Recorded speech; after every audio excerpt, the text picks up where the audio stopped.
Découvrez le Géant, le tout nouveau pari de LeTurf et Genibet.fr. Trouvez un cheval placé dans toutes les courses de la Réunion du Géant et c'est gagné. Avec le Géant, tous placés pour gagner.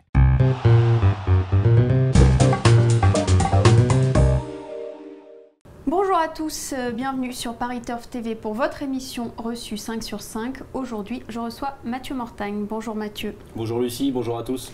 On va donc s'intéresser à l'événement de ce samedi à Vincennes. C'est le Prix de Breteuil, une épreuve sur 2100 mètres de la grande piste avec un départ à l'autostart.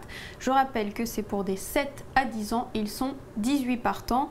Et Mathieu, je crois que les meilleures chances sont au premier échelon. En première ligne, voilà, c'est comme souvent le cas des courses à l'autostart. On a quand même un sérieux avantage à partir en première ligne. Donc, mais là j'ai fait un petit mix quand même, donc voilà, ça risque. C'est une course assez ouverte quand même. Il y avait pas mal de possibilités, il a fallu faire des choix.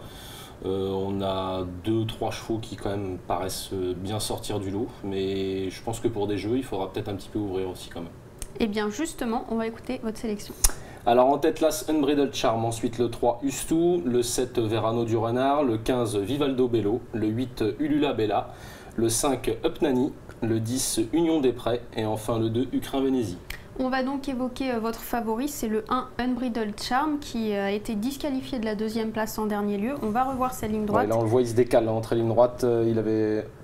à mon humble avis, il a bien trop attendu ce jour-là, il l'a décalé voulant faire 200 mètres.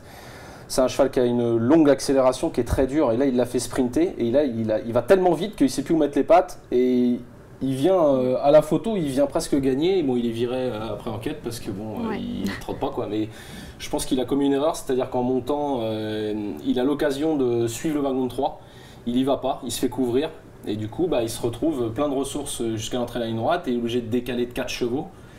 Et il le lance, mais voilà quoi. Pour moi, il a perd. S'il décale en montant dans le wagon de 3 et qu'il envoie de loin et qu'il en fait 700-800, je pense qu'il n'y a pas course ce jour-là. Donc c'était Oliver Chronos, tout ça. Donc c'est des chevaux voilà, qui valent au moins ces lots-là.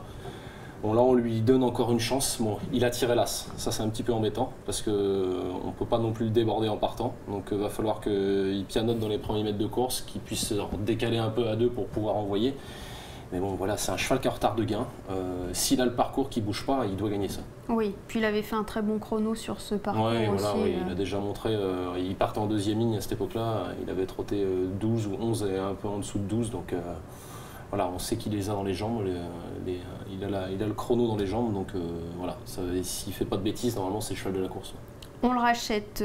Un autre cheval de la course, c'est le numéro 3, Ustou, qui est très régulier et qui n'a jamais déçu déféré des 4 pieds. Oui, clairement, c'est sûrement plus sûr qu'une Bridal Charm avant le coup. Voilà, il vient d'être 3e sur le parcours en marchant 11-9. Donc bon, c'est derrière des très bons chevaux. Voilà, il a tiré un super numéro à l'Autostar. Il était déféré avec des antérieurs l'autre fois, il sera déféré des 4 pieds cette fois. Voilà, il n'y a pas les étrangers cette fois. Il n'y a pas les étrangers. Voilà, il a comme une Bridal Charm, voilà, c'est des super courses pour lui. Voilà, il doit être 1 ou 2 normalement.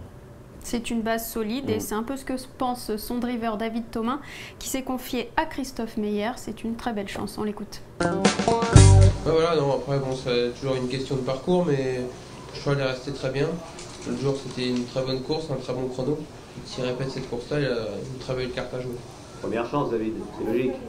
Bah oui, maintenant il faudra faire attention au numéro. Je ne le connais pas encore, mais si j'ai un bon numéro, c'est vraiment une bonne chance. Bon, il a le 3, il ne pouvait pas réveiller mieux. Obligé d'être confiant. C'est une base. Derrière, vous classez le 7 Verano du Renard qu'on a vu dans le sud-est ces derniers mois.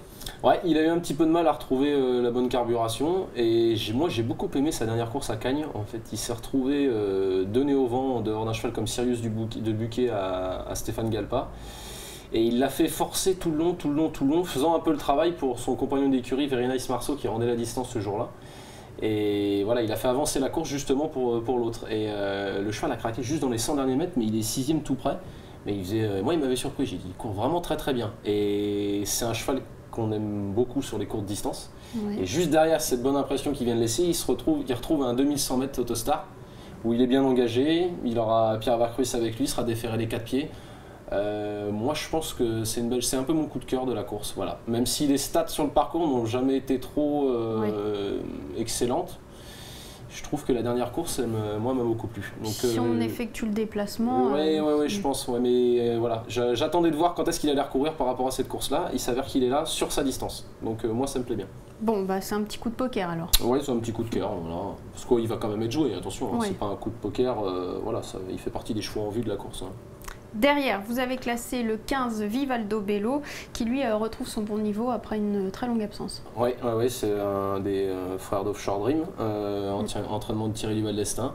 Voilà, il a très bien couru sur 2007 en début de meeting. On a recouru derrière dans le sud-ouest deuxième, bien, mais pas un peu moins bien qu'à Vincennes d'ailleurs. Mais bon, c'était quand même pas mal. Après, voilà, c'est peut-être sûrement plus un cheval de courte distance. On a tiré le 15. Donc il va falloir que ça se goupille bien quand même. Maintenant, Thierry Duval-Destin nous a confié que le cheval était bien. Donc il faut qu'il se fasse ramener, qu'il ait le bon parcours. Ça, voilà. Si c'est le cas, il devrait être dans le top 5. Ouais. D'accord, faudra un bon parcours. Derrière, vous classez le 8, Ulula Bella, qui commence à être bien connue des quintéistes. Elle les enchaîne. J'espère qu'elle ne sera pas défraîchie déjà, première chose, parce qu'elle a quand même pas mal donné ces derniers temps. 4 courses en décembre. Ouais, voilà, donc elle n'a pas ménagé sa peine, la petite mère. La dernière fois, elle a été très courageuse pour garder une place dans le quintet, alors qu'elle était déjà très réveillée en montant, et elle a quand même été au poteau. La dernière fois qu'elle a couru sur ce parcours-là, elle était archi malheureuse, elle était en murée vivante, elle n'avait pas pu passer. Donc voilà, vu l'opposition, malgré son numéro 8 qu'il va falloir négocier aussi, c'est pas tout simple, ça reste une belle chance pour les accessites. Oui, parce qu'elle est tout le temps dans le quintet. Et puis Jean-Paul Marmion va lever vos doutes sur sa forme. Il s'est confié à Arnaud Lecomte et il le dit, la jument est au mieux. Jean-Paul Marmion, vous êtes l'entraîneur du Lula Bella dans le quintet de samedi à Vincennes. La jument reste sur une bonne tentative sur les 2007. Oui, vraiment elle vient de bien courir. Bon là, c'est une jument qui est régulière. Elle fait toutes ses courses, à part une course où elle a été enfermée. Mais la jument, elle est très très bien actuellement. Alors on en profite de cet engagement qui est un bel engagement encore. 2100 mètres. C'est bien 2100 mètres, c'est bien sa distance. Je pense que ça devrait, si elle tombe sur un numéro convenable vers l'intérieur, ce serait encore mieux. On va bien voir, mais bon, je pense que la jument actuellement, elle me donne l'impression vraiment d'être au mieux.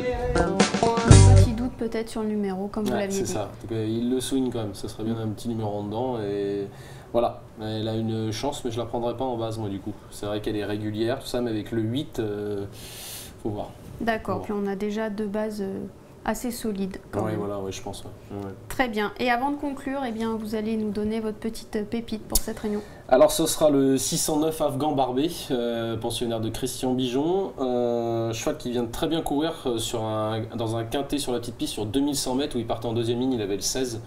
Et surtout pour sa distance, il avait super bien démarré, il courait de première, il était en bataille, il était 4e mais vraiment très bien. Là on défère des 4 pour la première fois. On retrouve les demi-7 de la grande piste qui est pour moi son vrai parcours. Début de meeting, il était second alinéa sur ce parcours-là, en marchant 14 effractions. Là, on est des 4 premières fois, c'est son jour. C'est son jour, tout est dit. C'est sa course. On suit donc le 609. Merci beaucoup Mathieu. Merci à vous. Demain, vous retrouverez Philippe Thévenon et Laurent Notariani. Bon jeu à tous et à très bientôt. Au revoir. Bon jeu à tous, au revoir.